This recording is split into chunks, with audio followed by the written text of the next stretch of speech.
Recording has started. Good evening, good morning, good afternoon. You may be hearing this discussion at some point of time from different part of the worlds. We do not know where you are, where you will be.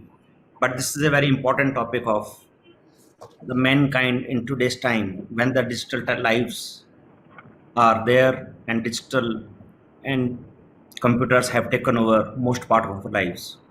I have with me some very top leaders and entrepreneurs who are not only the thought giver to the societies but are also big influence when they speak on the societies.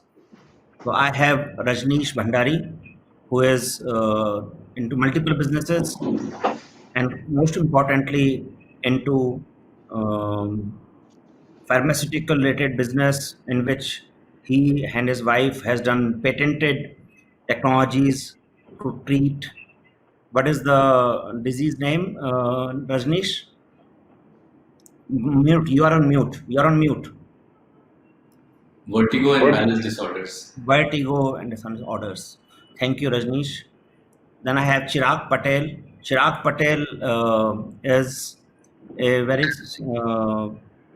known entrepreneur related to the sport industry as of now, where the sport education he have been pursuing in more than 200 schools, have been a banker in the past, and have been influencing startups, training, and these are all whom I'm introducing are also Thai president, so they have led the entrepreneurs in their own tenure. Avid Sharma, if you will Google him, you will find he has led the global organization TAI.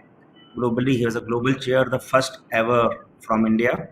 And he runs many businesses, including carpet, jewelry, events, and many more. There's a long list. We have Dr. Ravi Modani, who is the current president of TAI. Rest is the past.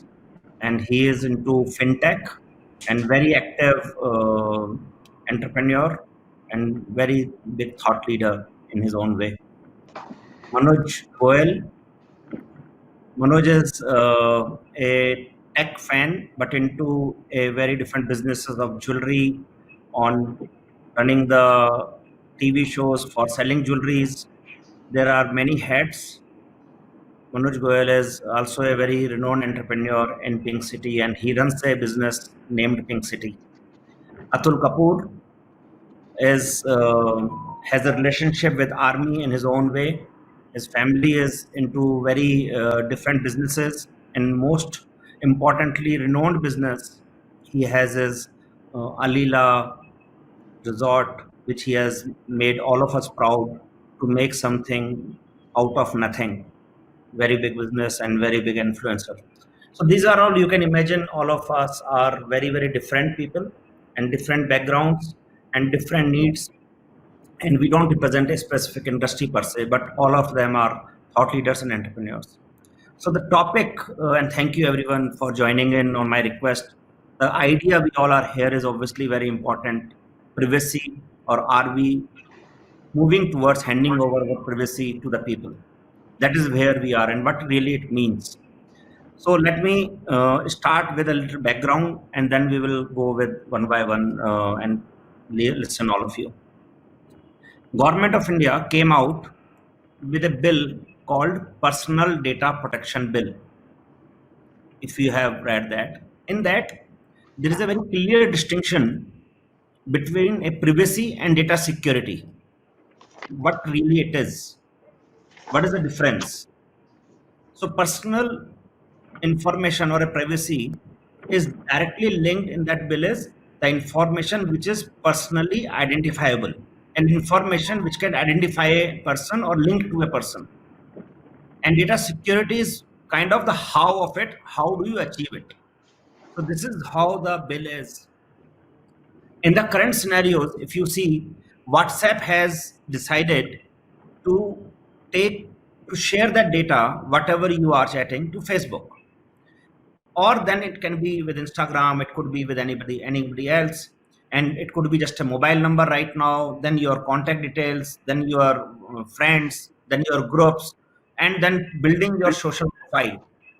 And of course, it has its own issues related to shaping your mind, building the consensus indirectly, and enforcing you with a current thought process what you may not be even thinking about. That's the kind of base on which this entire discussion started. It's a long discussion. If I will just keep speaking, I will be speaking for 1 hour. So let us hear on this. What is your view? Do you think privacy is important? Do you think we are getting into a right direction? Is government doing enough? Are we supposed to do something as all of us leaders in the society to create a proper awareness around? And let me start this discussion with Rajneesh Bhandari himself. So who was the first person to get introduced? And I will follow the same order, the way I have introduced. Rajneesh, over to you, please. We will all listen. Thank you. You're on mute.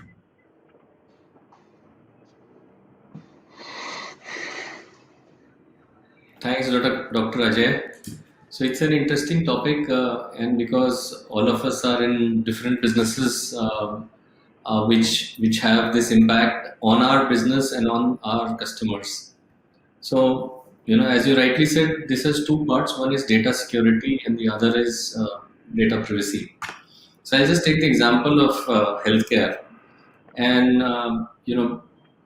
of course, data security is of paramount importance, and personal data of the person should not be, should not go into any wrong hands, which could be used to basically get more data or to, force banking transactions or others. So that is one part of the story. The other part of the story, which is about data privacy, I think has come into forefront recently.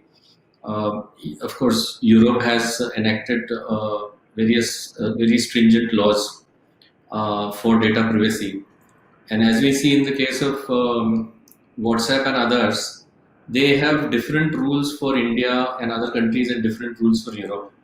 And I think, which I find very surprising, that government of India and others don't want to have the same kind of data privacy norms as what Europe would have, and would allow somebody like WhatsApp to get away with this. I would want to give you example of healthcare and how we have built our system. So we have more than 125 clinics where patients are getting tested, their history is getting recorded, and that data comes back on the cloud, and at the back end we have remote diagnosis for these patients. Now, the whole configuration that we have built, we are HIPAA compliant and we are European Union compliant with European Union norms. And I'll just give you a few examples for that. So one is that when the patient data comes, the personal data and the medical data are kept on different parts of the server. They are linked by a 10 character alphanumeric number. So even the doctors at the back end do not have access to the patient's mobile number or email ID or even the name. Even when we record the eyes for certain tests, as per the US norms, if you record the whole face and the eyes, then the person can be identified. So in fact, our algorithms will only take the eyeball recording or the recording of just the inner part of the eye, and that is stored on the server. So there is no way to link the medical data with the patient's personal data. And I think this will be something which will be very important as we go forward and make large-scale deployments in our businesses. I think I'll stop here and let others speak. Thank you. Just a question on this follow-up. Do you have any view on where the data should be stored when you are serving in India or when you are serving globally? So, like in Europe, you have to store the data within Europe. So what we have done is that personal data is stored on European Google Cloud. So we are on Google and we are now partly also on AWS. So we will store on Google Europe, and with a 10-digit alphanumeric, the medical data comes to at the back end. Of course, we are building the system that when we are 100% compliant with basically operating with AI/ML, We may not even need to bring the data, medical data also to India. But at the moment, the medical data comes to India and is evaluated by the back-end doctors. But it's an anonymized data without having the personal data coming to India. Excellent. Thank you, Rajneesh. Mahavir, now we need to get you online and hear your views. What do you think? So, obviously, I personally feel that data and privacy both are very, very important for all of us.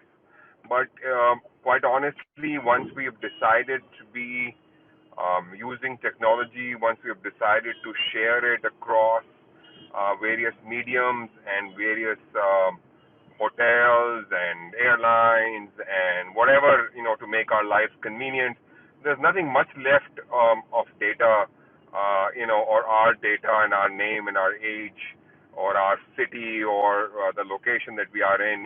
That's already compromised, in my opinion. Shutting that out would be, not being able to receive the services that you need, or not being able to travel where you want to travel using maps, etc., etc. So it's a very, very challenging. I think data with technology is a given. I think data, as Rajneesh mentioned, is very much required for AI and ML. I mean, AI and ML and a back-end work on the data that's been provided, whether it's medical health or climate, or individual behavior or e-commerce and whatever. So I think data is already out there. I think technology thrives on data. Um, Data shifting from one company to the other, sharing between companies, selling data, or if data is compromised because of hackers, is the only thing that we need to worry about. I think there are enough laws, in my opinion, already in place on that. Privacy is where this security of data lies. The fact that I have shared it with one person does not mean that that person can go and share it with other people. I think I think the choice it should be mine whether I allow, like if I can unsubscribe. I think these privacy laws and policies that we see, and we don't have any option but to agree with them to go further. These cookies that are being created at the back end. I think the government should do a little more than what they're doing in India.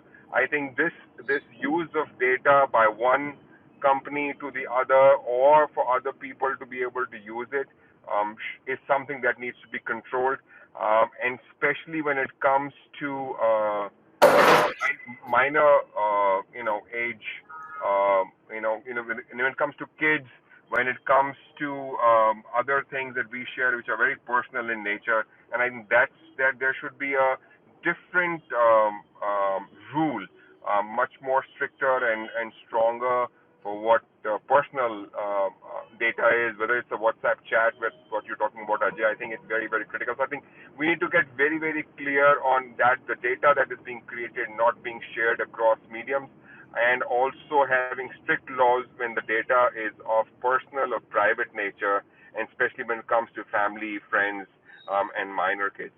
That's my thoughts. I think Indian government is not doing enough, in my opinion. I think I don't even know if Europe or America are doing enough, but I personally feel that that is something should be very, very clearly demarcated. And I personally feel the data is already out there. We don't have virtually any control on it. Those are my thoughts on data and privacy, Ajay.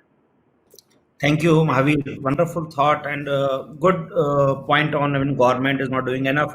So, as a follow-up, small question: is there any information which you think you will not attribute to yourself in your Yeah. So own working? Yeah, so that's why I'm very reluctant. I don't make friends.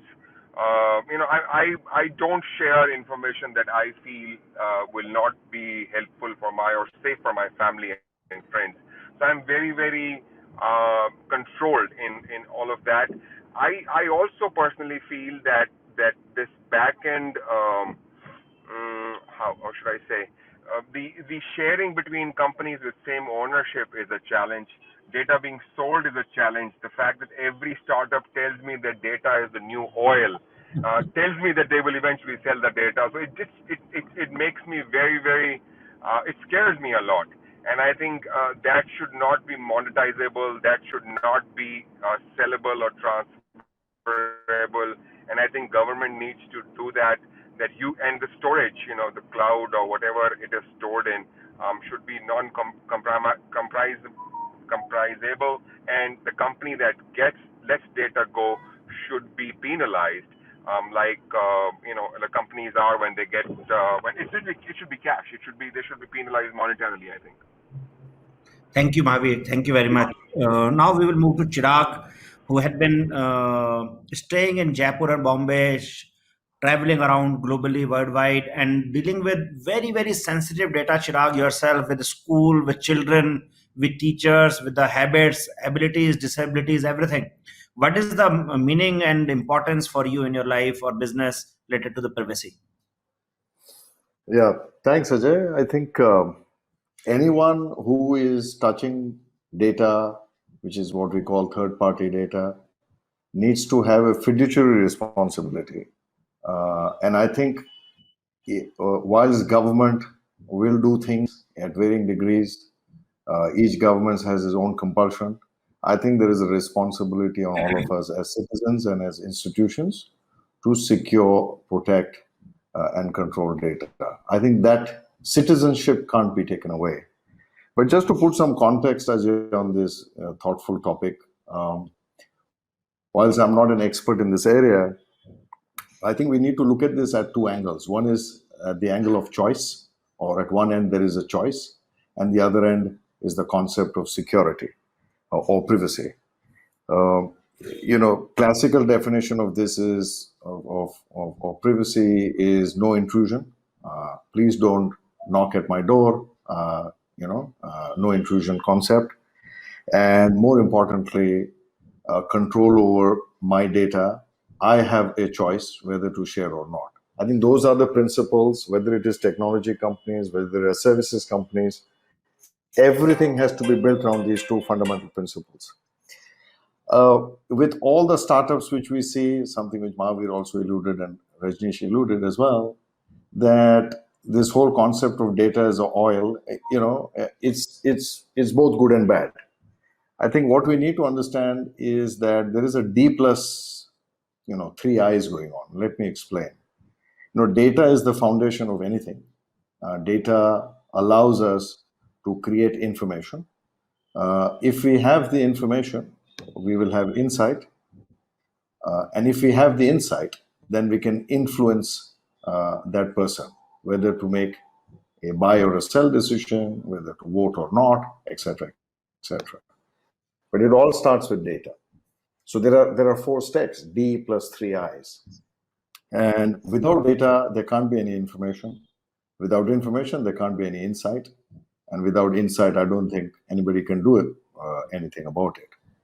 I believe that AI and ML companies, startups across the world in multiple sectors, are bridging the gap between information and insight. Our data is already out there. Our digital footprint is all out there. So these companies are focusing their efforts on bridging the gap and in solving some large problems as well. So I think we need to take that into context, that if without the right information, we won't have the right insight to make the right decisions. So therefore, some element of our data and information is healthy to be shared in the public domain. But once again, do we have a choice? And that's this whole concept, Ajay, in this session, this freedom of choice. I believe that our digital footprints are valuable.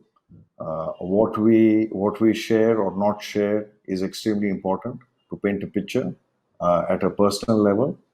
I believe that it is a fiduciary responsibility of institutions and individuals to protect their data, like how we protect our homes. And the government should regulate and create an enabling environment, backed with certain laws to help us protect that. I think that's fundamental. And that's something, people like you, Ajay, have to influence the government of India, that let's not break the fundamental concept of giving me the choice to protect my data. I think that's where we need to start this debate. Thank you. Thank you, Chirag. And let me put back another view on and the thought process going on related to the data security and the choice, the choice you used. And people are very, very worried. That's what we have been hearing about even choice getting influenced without your knowledge. And that's the biggest danger part of the privacy getting used against yourself, which we do not know. So the examples of this is now elections getting influenced. How? By putting the data on your timeline, sending you a WhatsApp, which is very easily identifiable with AI and ML, that you are not belonging to me and you talk negative about me. How do I influence you to turn yourself into a positive? And just keep pushing that data. Whatever is wrong or right doesn't matter. It's very difficult to verify in today's time, but at least your mind can be shaped accordingly. And somebody has said, and actually I wrote in an article, that if you use free, you are a product. That's also a shaping of a mind, that people have shaped us, that you consider yourself as a product because you are using it free. But actually, personally, I do not agree with that, because I never subscribe to WhatsApp or Facebook to become a product. I subscribe to WhatsApp because I can chat with my friends like you and talk to my family, not to become a product of WhatsApp. WhatsApp is a product for me, or a service, whatever you call it, but I am not. And now the companies have started using the users as a product, and that is what the shaping of the mind is happening. Now once you start looking the users as a product, obviously then the use of these products starts happening. That's the core shaping of the mind started happening few years before. So thank you, Chirag, for putting up. Do you want to add something? No, I'm fine. Thanks. Thank you. Thank you, Ravi. You have been listening this, and now you are also into head position for running this tie with leaders. And this is an extremely important information which you have hold in your hands, along with the people, the knowledge, the ideas, the very deep information of everybody else. What is the importance for you? What are your views around us, for all of us? Thanks, Ajay, for having me here. I think the context which you have started is amazing in terms of privacy and data security. So first, I would like to bifurcate two of them, on a separate level. So privacy, to my understanding, is how you use of the data, right? I mean, the data is there. The information which we draw as an interpretation from the data, that leads to privacy, or the other scenario, whether it's private or not. Firstly, coming to data security, whatever the context the governments of the world have been talking, and especially about the Indian government, we have been only talking about the data in terms of the electronic data. The Indian government is largely missing out a data which is the physical paper-based data. If you talk crudely, you can get a data of anyone in the country or a 10 rupee price to get a photocopy. So we are missing at one very important factor of our data, which is not technology driven, which is not electronic data. So there also we have the same issue of privacy, right? I mean, we have seen frauds happening, photocopy, people take the photocopy, KYC, Aadhaar. So when you are debating this thing about Aadhaar data is available as a photocopy, right? Yeah. So we also, I mean, I'm sure somebody at the right forum should put these cases to the government. Why are we getting these copies done when you have a data which is in the electronic database? So that's number one point in terms of data security, which I want to highlight. So I think data security might be more generic or specific in terms of the safety of the data, in terms of whether somebody hacks it or somebody misuses that. The context which we are also talking here is the use of the data in terms of selling for the product or a commodity, right? So that's where the information as a privacy, which is the second part which we are talking about today. Now here also, in my understanding, there are two segments. One is the generic or a commodity data, just like Mahavir said, ki basic name, address, mobile number, stuff like that, right? And there might be a proprietary data. When I use these differential words, because we handle into being a finance company, we are RBI governed, right?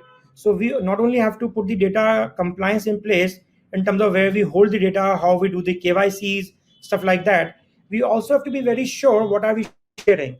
So apart from the generic data of the business on the individual, we also hold a lot of proprietary data about their businesses, right? So at the same time, we have to be responsible to use both the data accordingly.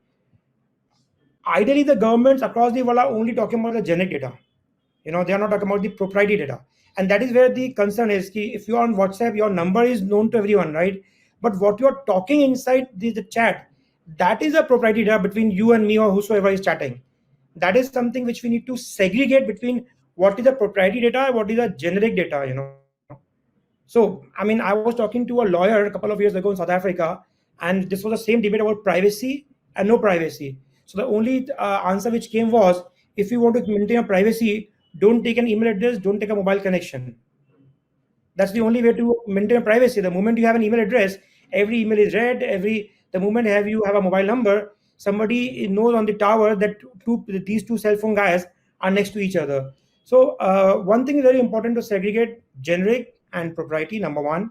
Number two, physical data is also, a lot of data is there. We have to be responsible. The governments have to be responsible. What are they taking?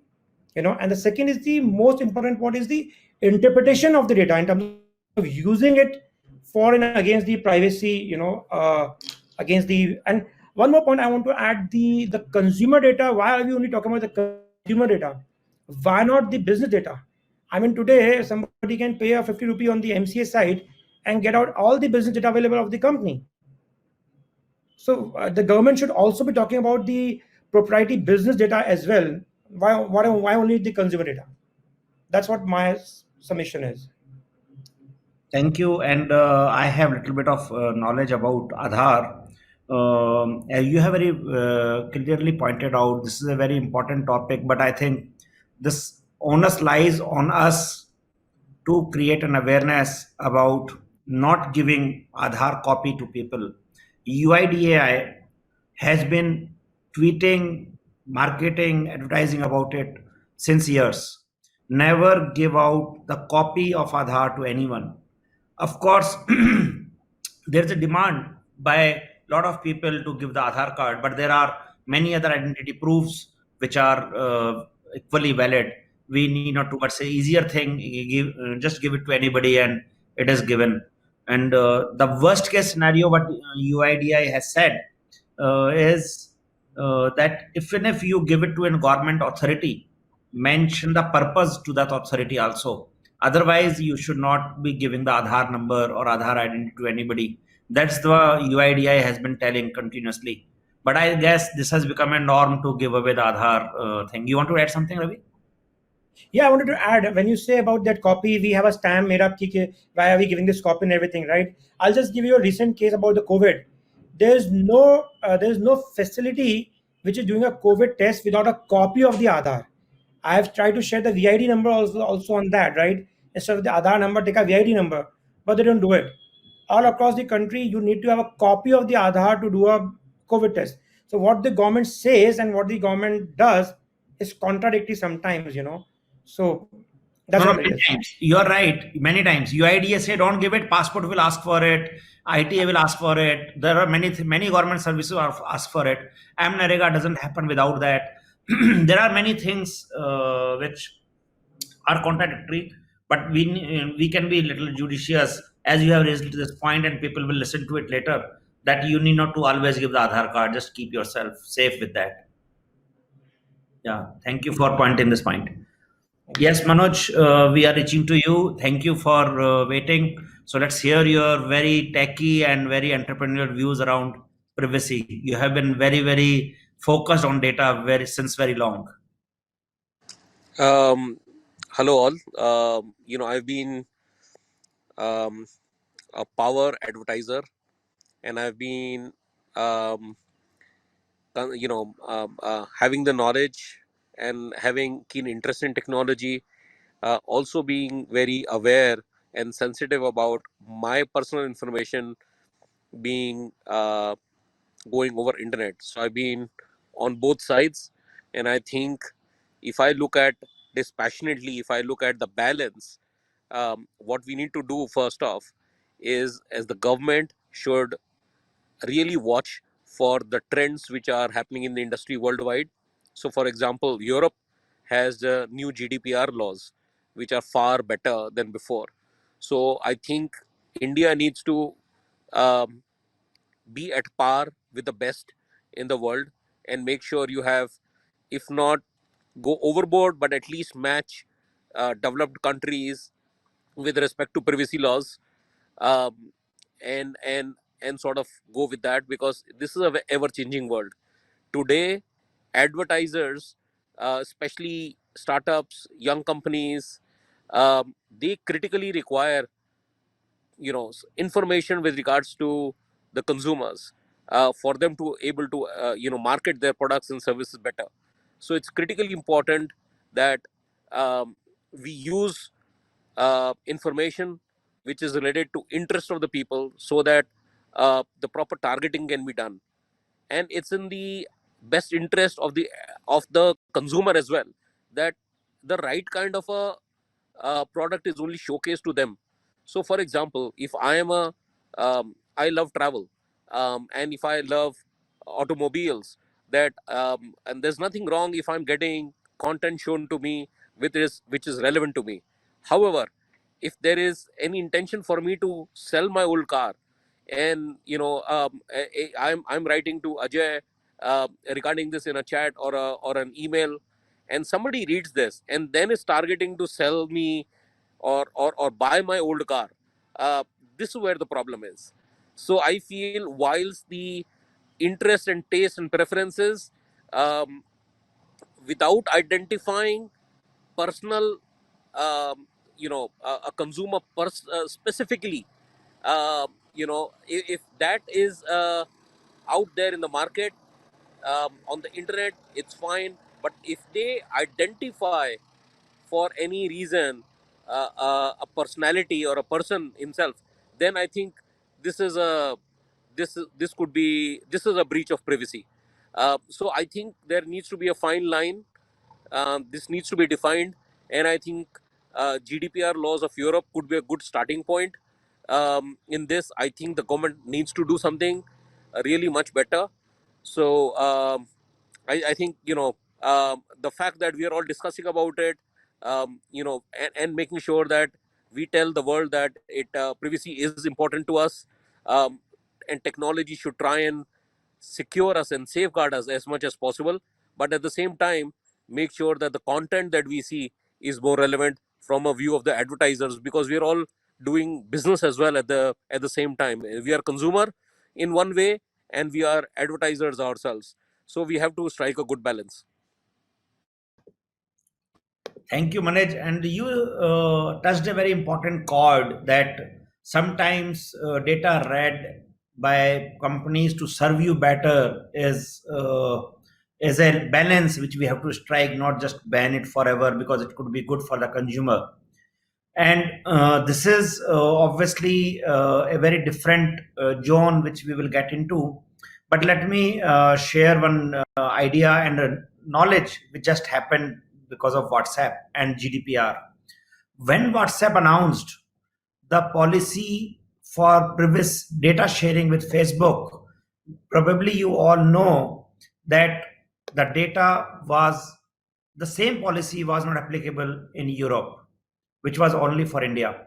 And that is the differentiation which people make. If it is legal, if it is valid to share data, then why not for the whole world? It cannot be the wrong policy for India to serve the consumer better and not serve the consumer in Europe. That is where the real crux comes in, that what is the intent behind using that data. So thank you, Manoj, you are raising this point. This is another round of discussion required in detail. Thank you, Atul, for joining in. We need to request you to please start the camera. And so as Rajesh, I have to see you both, and whomsoever. Yeah, let us go with Rajesh first. Rajesh, thank you for joining. I have not introduced you. Rajesh Mundra is TIE president twice. He is the only person who has this credit, and a very serial entrepreneur, chartered accountant, and runs with a health tech into as an entrepreneur, serving thousands and lakhs of people for related to health. Rajesh, what is your view on privacy, what you have discussed, and we would like to hear your views. You are mute, Rajesh. You are on mute. Sorry. Yeah. Thanks, Ajay. Thanks, Ajay, for the discussion and conversation.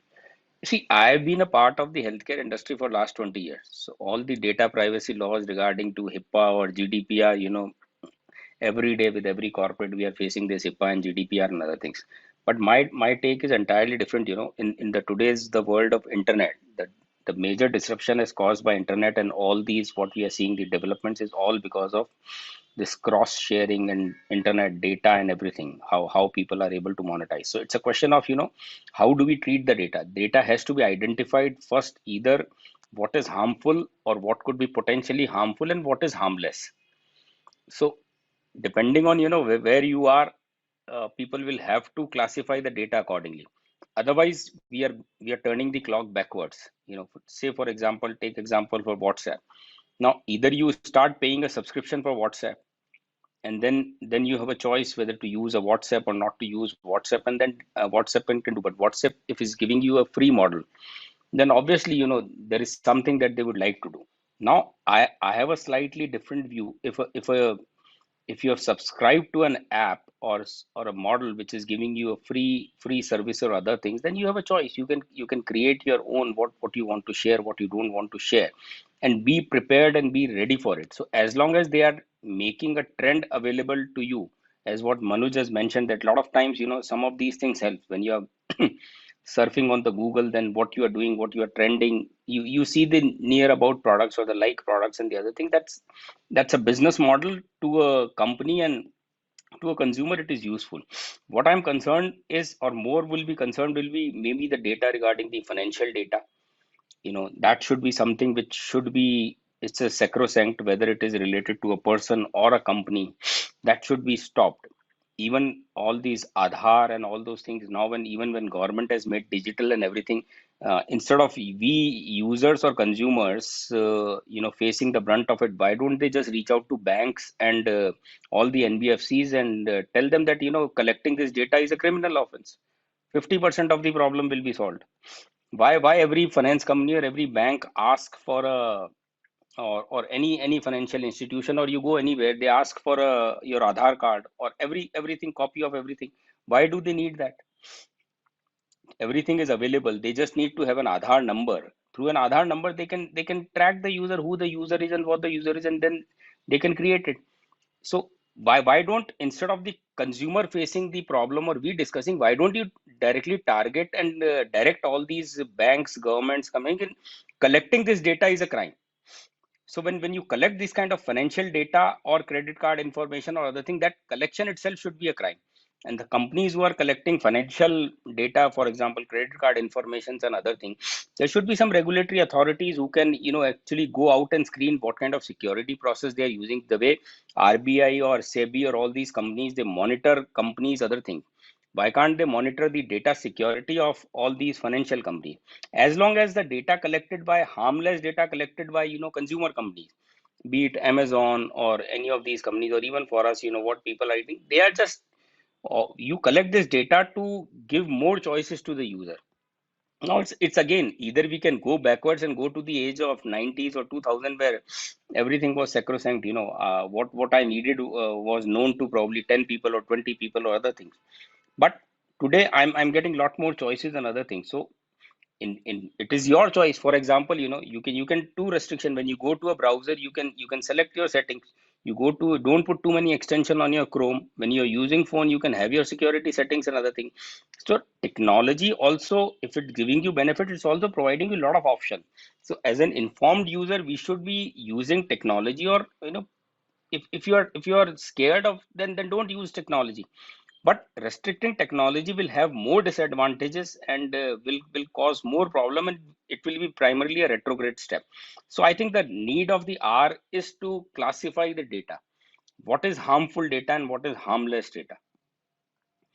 So I really don't mind if somebody is taking my behavior and trying to push me on the basis of my behavior. Maybe I will like this product, or maybe I would like to go this movie, or I would like to travel this way. This is intelligent. This is smart. This is a business model. I appreciate that business model. I appreciate the intelligence, the technology behind that is tracking all those things. All those ad tracking technologies and other things, they have helped the industry as a whole. All those things. So it's a question of, what is the data that we need to share. There's so much of harmless data. We are unnecessarily creating so much hype on that. The question is, financial data is something which I consider to be the most critical, and that is the first thing that the governments or anywhere else, they should be taking care of, putting an end to it and controlling it. The rest of the other data is harmless. I am Ajay data. Who else in US is, or in the Europe is bothered about it? What I'm doing, what I'm not doing it. I've been dealing for the healthcare data for last 20 years. I know we get patient reports. We used to get a lot of patient reports and other things. But how am I concerned what is happening to somebody in California? For you, it's a job. You send it over. Today also GDPR, other thing Manoj was mentioning. But GDPR only says the portal, the moment a user completes his subscription, the data has to be deleted. A lot of time, data, nobody deletes the data. Otherwise, there is nothing much into the GDPR also. GDPR only tells you that, okay, fine, as long as the transaction is there, you can retain the data. Post a transaction is completed, you have to delete the data. But the person can still keep the data. So it's a question of, the two things, financial data and identity. If there is a mechanism that through the data somebody can hijack your identity, that needs to be definitely be countered, and there has to be some mechanism control that. And second is financial. These are the two things that I feel are the most critical and important points when it comes to data privacy. Thank you, Rajesh. No wonder chartered accountant mind is also speaking here. And obviously, your experience on health is a wonderful view on a very counter view on how much we should worry about and how much. And there is a need to determine what would be harmful, could not be harmful. So, of course, the government is very simple. Government is saying whatever is personal identified data, which can identify a person, they are not getting into a harmful or non-harmful. They say that this is PII, that should not be shared, that should be blocked without his consent. And you have rightly said, technologies allows you to block or not block. So, for example, Apple right now is evaluating a very important aspect of tracking people, and they are enabling in their phone for every website whether do you allow that website to track you right now. So it implies today that websites which you visit can track you today. So they can track you with a small cookie installed on your computer. You visited let us say facebook.com. Later that you went to a medicine, you went to a Paytm, you went to somewhere, they know everything. They can track you. Yeah. Wherever you have gone. Now this is getting stopped by Apple asking you to allow permission for tracking to each website. And the biggest opponent to that permission is Facebook. They do not want it to stop it. They don't want this feature to come in the Apple phones. So obviously, innocent people don't even realize that what's happening when your personal data is breached. And today's newspaper, if you have read, a grandson knew personal information of his grandfather, and 5 lakh rupees were lost. And these kind of things we just don't know who can harm you with the information which is not supposed to be with somebody. So thank you for your thoughts. I think they are very important ones for thought-provoking thoughts. And we come to our Atul Kapoor for your views. Atul, you are always very good at words and very thought-provoking. So over to you, Atul. Thank you. We can't hear you, Atul. Your mic. Sorry. Yeah. Yes. Yeah. Thank you very much, Ajay. For someone who has data in his name and in his profession, I think he's a apt person to be conducting this sort of a discussion. Anyway, I'll just focus it more on the hospitality industry because, let me try and analyze what is it that we are seeking.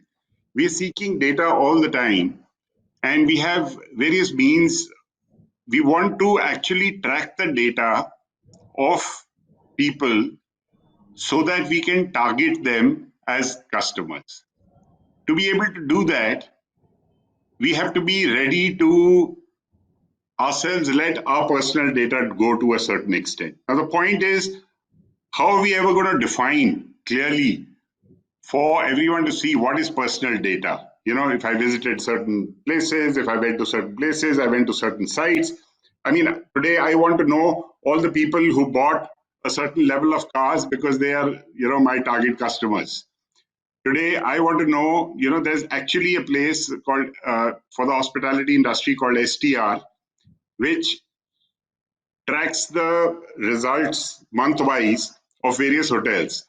So, you know, if you choose a competitive set, let's say you choose a set of minimum five hotels, then it gives you the average of the previous month, what exactly was their average room rate, what was their occupancy, not individually, but as a combined whole. So you can know, you can view how you're doing vis-a-vis that data, and plus your other customers in it. Now, a lot is being said by data. You know, I don't understand the IT world so much in full detail myself, but I feel that, you know, what happened before IT? Weren't we all looking for data as it is? These management companies, or the consultants that we went to, they charged you a lot of money because they had data at that particular point of time. They knew what is the industry average. They knew that, you know, if you want to do milk business, they knew that, okay, this is the kind of EBITDA that is going to come out. This is the percentages that are going to come out. This is the kind of market. And you know, they compiled all this data and they gave you that data. Today, that data is a lot readily available because of IT. That's all that's happened. You know, like Ravi also mentioned, you know, it's not only about the data that is available on the net. There's a lot of data available, you know, in your IT returns, which anyone can go and get hold of. Today, you want to know what your competitor is doing. How much is his turnover? What is he doing? You can go and get hold of that data. That, you see, corruption and its various associated problems is a separate issue from this whole data thing. You know, and that is the challenge that we face, and that is the challenge which we need to address in any case. The point is, are we asking the government to do too much? Should this not be a self-regulating private sector thing where the companies themselves, so one company is asking for a hell of a lot of details that you feel my data is insecure. Today, you feel that WhatsApp is not so correct, so you're moving to Signal. So let market forces determine how much can the government really do. As long as it can protect your banks and your credit cards and, you know, some very, so that no one can do financial, this thing, I think it should be okay. Now, regarding thought control and everything, it is going to happen, right? I mean, earlier we used to read newspapers. So there's also TV. You know, people are saying what they feel like on TV. There's debates going on. Various people are giving their views. It is up to you to decide whether you agree with a particular view or not. Similarly, there are people who are going to try to influence you. Even WhatsApp University gave various versions of COVID for all of us, right? So much so that, you know, we had reached a point of frenzy of you know, getting out of control because of the amount of information that was coming. But, you know, when you get contradicting information, then it is up to you to analyze it. This is just a means to transmit data from one place to another. How is it influencing your mind, and why are you blaming WhatsApp for influencing your mind? You know, do you blame newspapers? Do you blame magazines? Do you blame other this thing? Do you blame an editorial anywhere? So let us not confuse technology and blame everything on technology and say, iski wajah se ho raha hai, iski wajah. It spreads faster, that's all. So fair enough, you know, I mean, the government should do minimum. Even in trying to do this, expecting the government to do too much is going to be a problem, because then it leads to further control. Today, the government then gets involved in, is this hate speech or not? Is this divisive or not? Now, who is going to decide that? You catch hold of youngsters and you start arresting them. There's no end to all this. You know, freedom of speech and democracy above all must remain, and they should always be there. And under the garb of this protecting the data, the government should not be allowed authoritarian rules. So don't ask them to do stuff. Otherwise, if they start doing it, they won't know where to stop, and you won't know what to do. So I feel that data has always been around. People have used this in elections and everything. So be it. Obama won an election. I mean, that was the first time it was used in a big way. Yeah. And fair enough. The other party can also do it, right? So if you're getting from one party, the other party can also do it. You form your opinions. Yeah. We should just. It is an information world, and there's going to be a lot of free movement of data, and we have to learn how to live with it. We have to stop getting paranoid about small things. I'm very happy receiving, if I go searching a particular place, I'm very happy receiving associated information. I want that associated information from my other businesses as well, and so I'm happy sharing it. Thank you, Atul. Very passionate talk, and you gave another topic of freedom of speech for some time later to discuss in detail, because it is also a very important thing as in the country. So let me share my bits in this. RBI came out with a much needed law on payments, which Rajesh also said, you also said, even Ravi also said to some extent, to protect, and it requires a privacy control over this. And RBI came out with a data localization. So if you are dealing with a fintech, you cannot use any other server outside India. And to that extent, they have gone to MeitY, Ministry of Information and Electronics Technology, is also to validate the data center, to have gone to extent. But this is the only law available in the country for banks related to payments.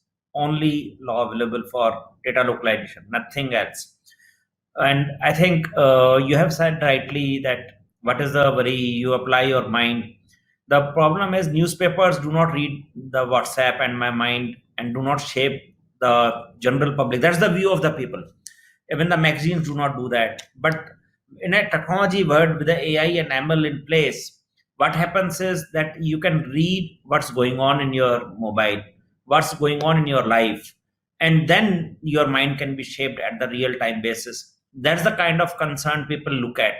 It is not about obviously who do not want a discount offer, or who do not want to have more knowledge about what's going on in the industry. But that's, if it gets pushed against your will, and in a situation where you may be really looking at for something, that is where people want to draw a line. That is where the gap is. Nothing more than that. The information which used to be available in the past and available to KPMGs and PwCs of the world, obviously that information is not personally identifiable. That's where the difference is. That information which is personally identifiable is what people are really worried about. People are not really worried about the balance sheets. They are available publicly, but people are not really interested. No, you will be worried about that, which hospital you go to, what kind of food you eat, how much money you spend on your clothes, which kind of money you save in your home, and where do you spend. All those personally identifiable things people are concerned. Some people will be also okay with that. I am also okay with that. It's nothing to hide there in my life. But there may be many people who are not very keen. That's the kind of discussion is being done in the whole country. So may I request everyone to start your cameras, please, and we will have a last round of final comments with the questions. And the question is only on twofold, very simple questions. Do you want to suggest something to the government? If you can, if you think the government is listening to you, or the policymakers are listening to you, do you think that data privacy and data security is a concern and should be addressed now? Or if not by the government, then by whom? Rajesh, the question is very simple. if you think the privacy and data security is a concern for the country and for the citizens of the country, should government address it? If yes, what is the suggestion? If not, who should address it? Question for I everyone. think regulator should be there to really track what the companies are doing with the data. So some kind of a regulation, some kind of a code of conduct or guidelines should be established so that some criminal misuse should not happen. But as long as the behavioral data which is giving business or which is giving rise to the consumer economy or helping the country as such into or economies as such to grow, I consider them to be the harmless. For me, the concern is more regarding to the data which is regarding to the identity of the user, if it can be misused or it can be hacked. To that extent, protecting it from that perspective. Second is the financial data, be it an individual data or a business data or a corporate data. It should not be freely be available, despite somebody might be in case of private limited company, companies should need to distinguish between a private limited and a public limited. If I have created a private limited company, I have created with an objective. Otherwise, I could have gone for a public limited company where I'm making every disclosure out there. So same is case with your financial data that you are submitting it to your bank or to your insurance companies or to all the other venture. So there has to be some regulation. Either government can also adopt technology. Why can't government create a centralized repository the way they have created a DigiLocker? They can create a central repository for financial information. So all the financial institution they want, they can just access it over there. Today, RBI is giving you API to pull your bank statements. Similarly, some of the companies, fintech companies, instead of you giving a paper data, you have to just give them the username, password, and they pull the data from the income tax also. So there could be a central repository which is not in control of anybody. It's only available for view purpose. So government can also use technology and be a regulator at the same time. So I think that's the need of it. So, and there has to be a penalty on the user side, on the collector side. If any institution or anybody who violates this thing, then what is the recurrence? As an individual, I might say I am concerned about my data, but what can I do? I cannot go to the courts. I cannot approach any regulator. What can I do? So I have to just live with it. So if anybody is concerned, this concern has to be addressed at the state level using technology as well as a regulation. But yes, some regulation is there. If it's a very, as I said, critical data, behavior data, I don't consider to be that, a problem area. Okay. Thank you. Atul? Yeah, I agree with most of what Rajesh said. There has to be a regulator, for the criminal intent part of it, the behavioral and everything, regulate very less. Identify what really hurts everyone and just try and regulate that. Don't try and do too much. We're trying to get too much. We're trying to get upset with personal data being available. What is personal data? Personal data being available, and so far it can cause you financial harm, or criminal acts against you. Prevent that only from happening. The rest of it, just leave it to the marketplace and let market forces decide what to do. Yeah. Thank you. Ravi, over to you. Manu, we will come to you, and Mahavir, please. So I think I also endorse what we Atul and Rajesh just spoke, the proprietary data and the generic data, right? So I think, and one more thing I just wanted to add, the biggest data collector in the world is the government itself. So when we talk about data, we miss out the data which is being collected by the government also. And and the government is not collecting the behavioral data. The government is collecting the financial data and the proprietary data. So government, just like as Rajesh mentioned about the difference of the companies between a private company and a public company.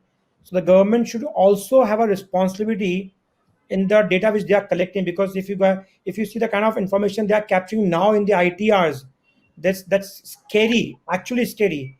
If somebody has got information, I don't know how many have seen that information, please go and see that. It is really, really scary for anyone. So I am more worried on that. Behavioral, it's absolutely fine. They can sell me anything. They can influence all my toothpaste. They can influence anything which I wear. Doesn't matter, right? But the important is the financial data, and so that's the government is the biggest data collector. So we should also think about how the government uses the data. Thank you. So you are saying that whatever law is, government cannot be above that. Government will also come. Their department will also come under under that umbrella. Yeah, there should be a party. There should be a party to that as well, because Yeah. nobody talk about the government being party to that. Mm. This entire conversation started because of Facebook using the data, right? Yep. I mean, that's the lowest commodity data which they are using.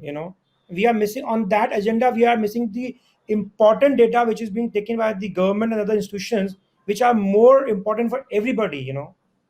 I think we are missing the context. The general public is missing the context in the entire stuff. Globally also. Manoj, what's your view, please? So I think what Ravi just said, I think I would second that.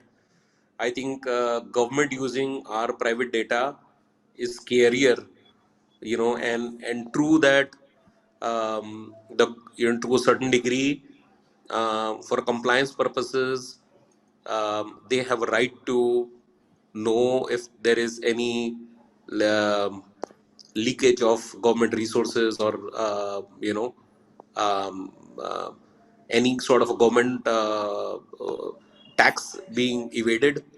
That is right, but at the same time, there is a need where an honest citizen, that the data, their data, his data or her data or the company's data, is also not misused by the government. So where the so I really like that point as well. Very, very important. Thank you, Manoj. Chirag.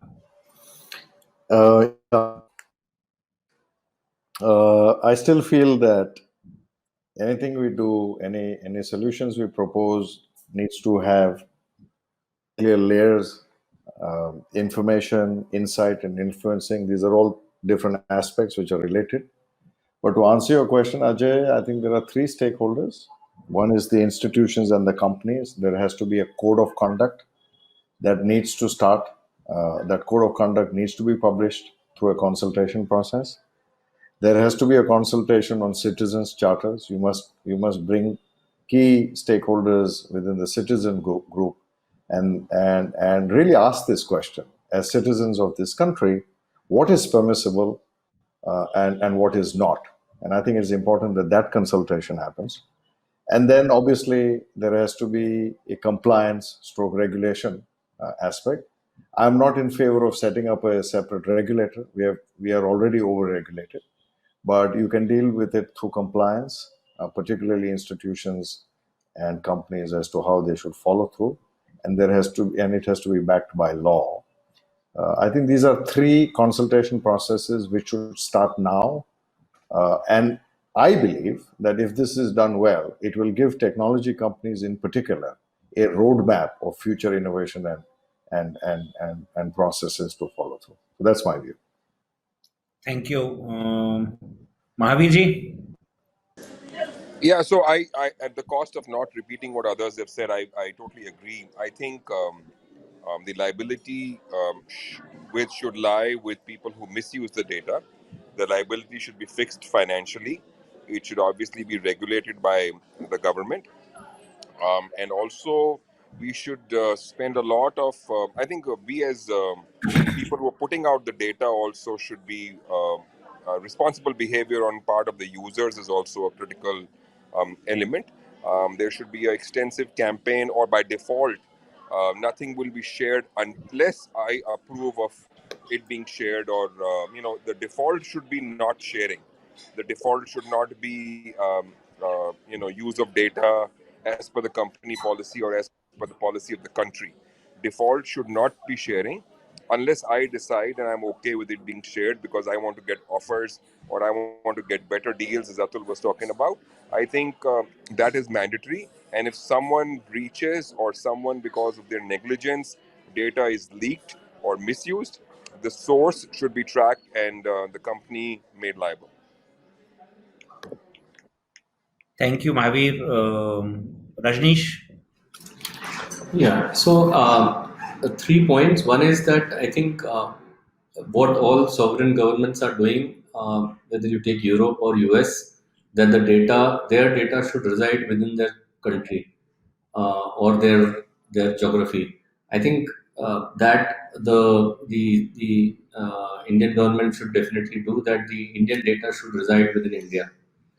For financial things, some of this has been done, but I think this does not compromise on any of the aspects of the user getting benefited by his or her own data. The second point is that regulators are far behind the change in how data is being used, the change in how data is being generated. Sometimes the regulators may not even understand, and in fact, there is an overlap of who is regulating what, at least in countries like India. So I think we need to have clear regulatory mechanisms. Governments have to understand that this is a new domain where they need to regulate. And one very important point that has come out is that regulate as less as possible, but what you regulate effectively. So I think that is something which is necessary, that we identify what is required to be regulated, and then that is regulated very well for the protection of the citizens, for the protection even of the companies. So you have companies which, there was a point made that data points were being used in the elections in US. So as rightly pointed out, all candidates have access to a similar kind of a data to do what they want to do. Some can be more effective, some can be less effective, so that's not a problem. But if there are companies which are like Cambridge, which are basically in the illegal domain in terms of what they are doing, and then they wind up, so it's not good for the consumer, and it's not good for the companies. So I think, to reiterate, regulate as less as possible, but then regulate effectively. What to regulate and who will regulate, I think that is required. And keeping the data in sovereign geographies, I think, is not a bad idea. Thank you. Thank you, Rajneesh. Thank you, everyone. Obviously, we all know having your identity stolen can compromise everyday activities and undermine your reputation, both privately and professionally.